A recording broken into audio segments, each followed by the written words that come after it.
Before I started building the tiny house, I was living in a small flat by the sea, and I was working in a job that I didn't really like, to pay a big rental bill at the end of each month, and then I didn't really have any other money or income.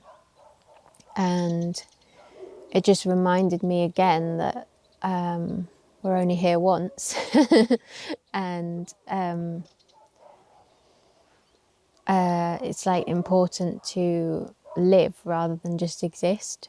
And it was a point in my life where I'd kind of lost a lot of things, so it was easy for me to think, well, there's nothing really to lose, so I might as well try, because I had no experience at all of building.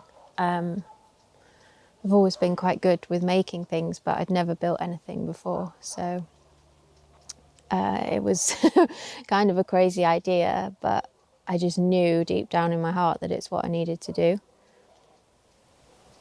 And how did you come across like tiny houses? Like, where did you find that? I never even knew that tiny houses were a thing. I just, from being really young as a child, I just had this, I just loved small spaces and like tree houses and like little wooden dens and things like that. So I think I just always had this idea that when I was old, I would build like a wooden house. But I didn't know it was kind of like a big movement until I started building it and finding other people doing things. And yeah. And the decision to have it on wheels, it was just the first thing, or you were searching something? Well, when I built it, I didn't own any land or have any land, so I didn't like the idea of building something somewhere and then moving on and having to leave it. So the more movable it was, the better, because it meant I was more free to find the perfect place to be and then to move it there later. How about the downsizing process? Before I even built the tiny house, I'd kind of gone through a process of simplifying everything. And the flat that I was renting and living in was very small. It was like everything in one room. So that had kind of helped me to imagine how it would be living in like 5 meters by 2.5 meters. But it's amazing sort of what you can get into that space if you're building it and putting everything in it. You can make it kind of work and function for you. It didn't really take that much adjusting the actual space-wise. I think what was different is I was in the middle of nowhere in the mountains, and I've always loved nature and being outside and mountains and trees and wildlife and nature. But when you're suddenly just there in it, and it's like, okay, it's dark now and it's just me here, and there's like a lot of things to get used to. Like you start hearing different things, like you become aware of different animals' cries and all that kind of thing. I think took a while to get used to and to feel safe there, and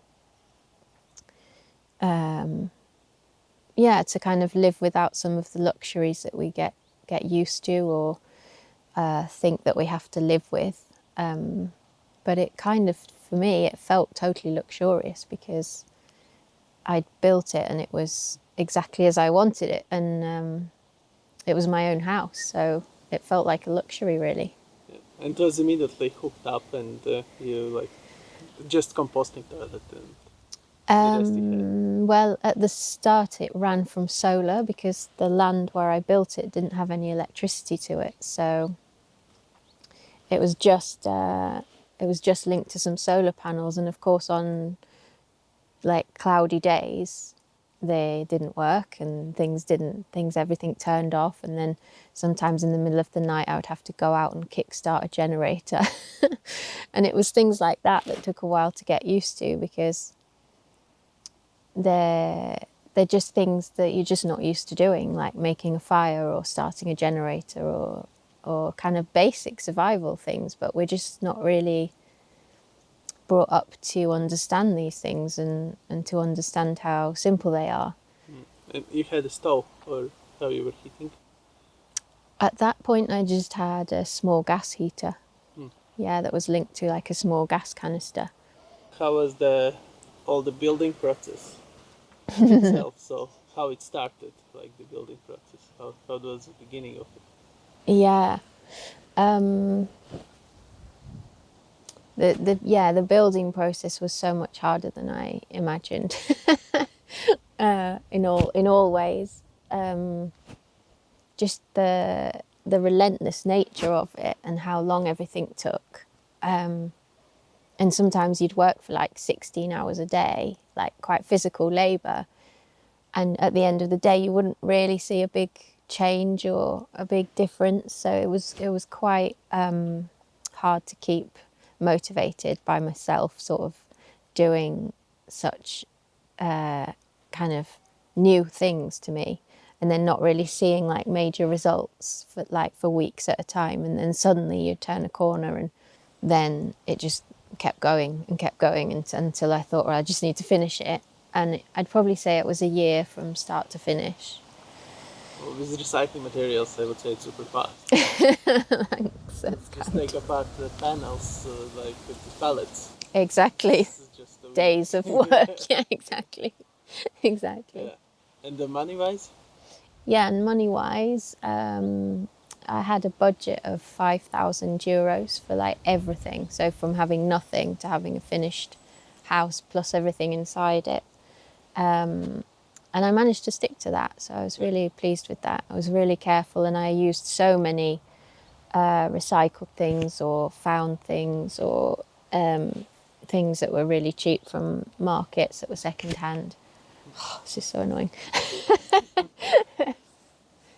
And yeah, with this conversation, we're coming into the sustainability. Yeah. Like, what part it plays in your life? The green living, sustainability.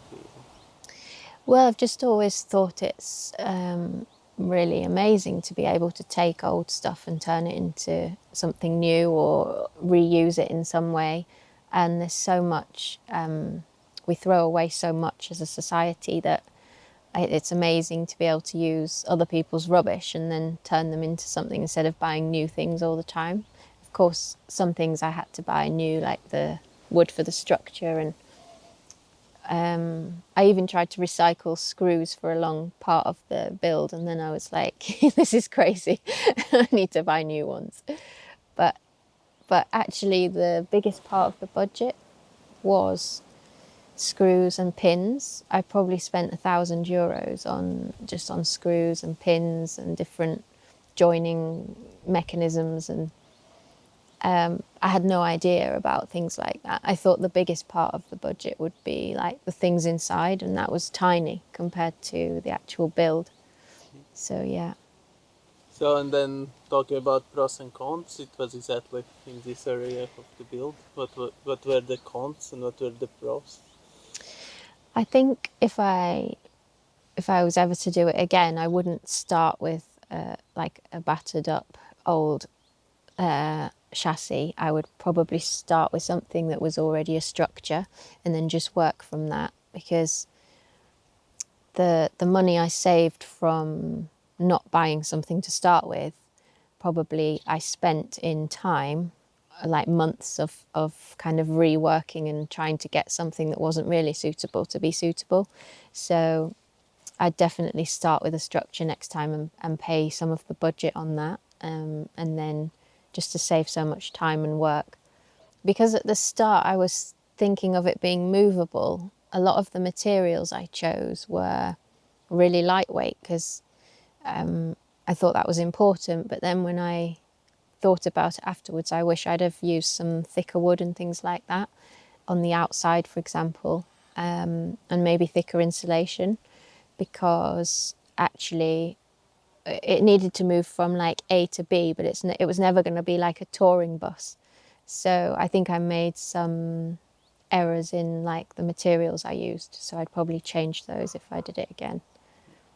What were the maybe some positive sides of building by yourself and using recycling materials?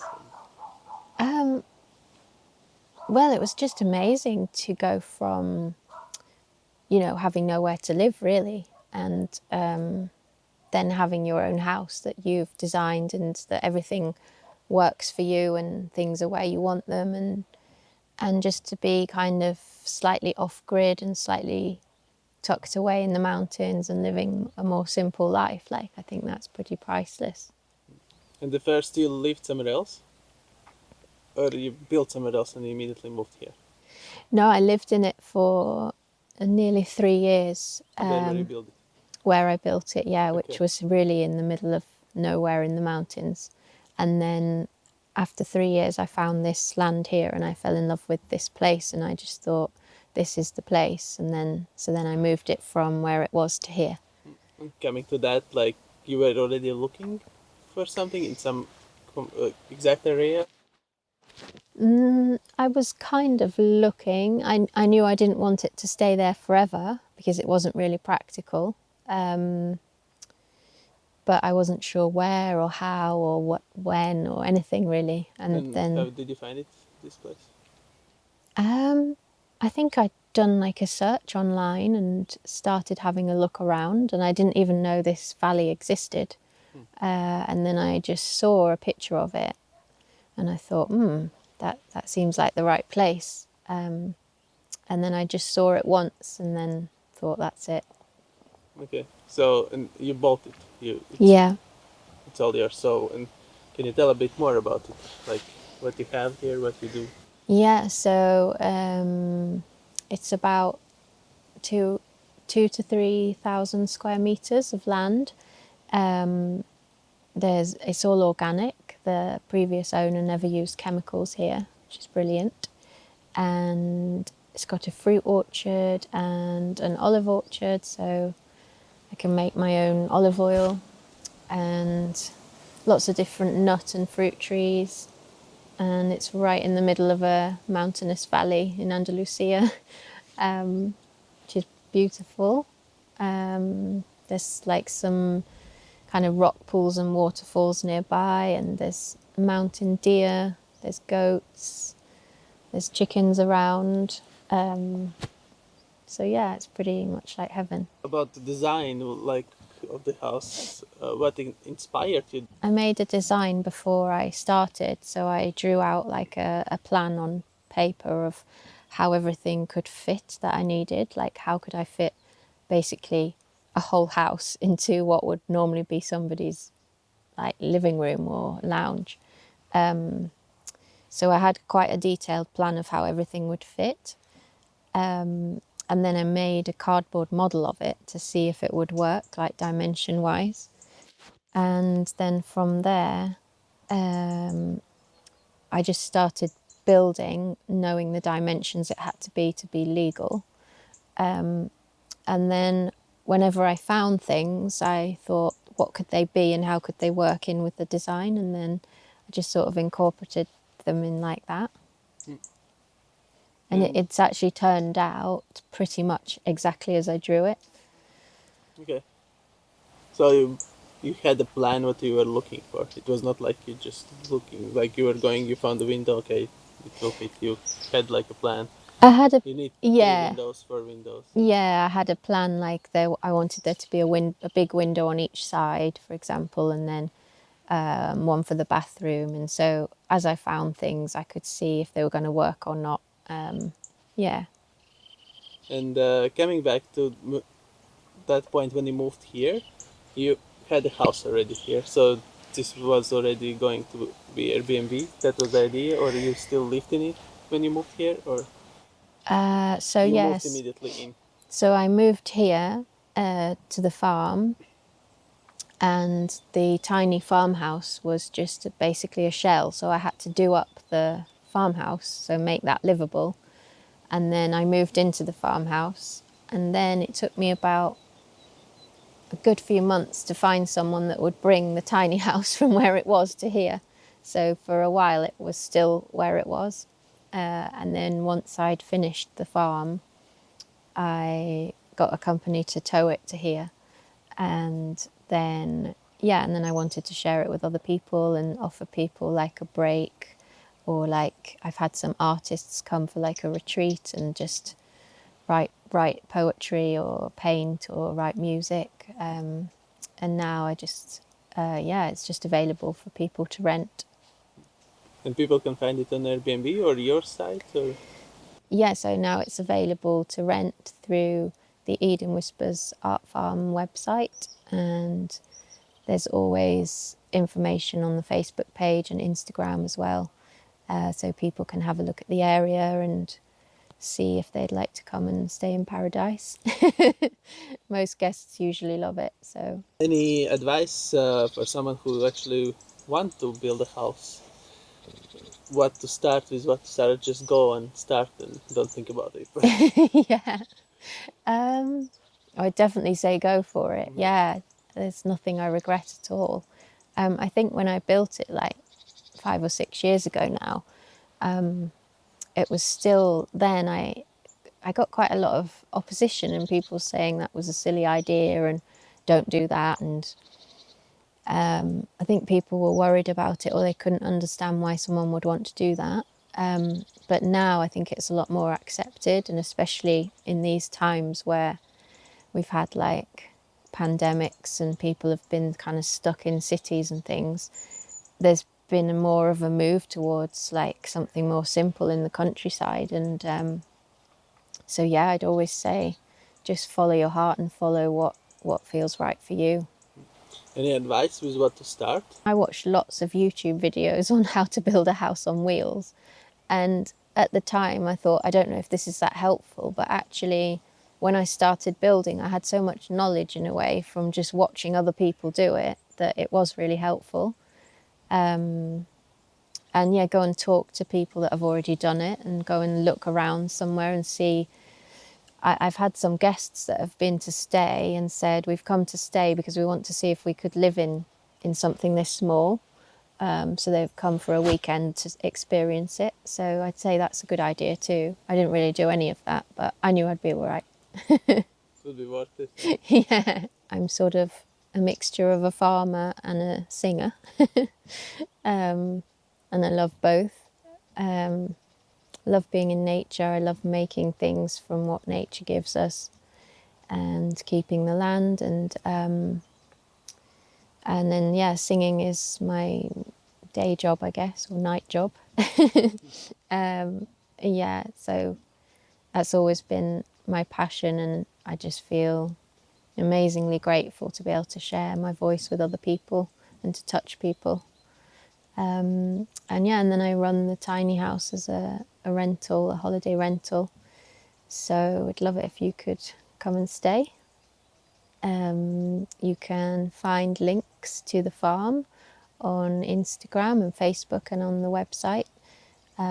It's called Eden Whispers Art Farm. And yeah, I post quite a lot of information on there all the time, so you'll see lots of images. Thank you for having me, and thanks for watching. Bye.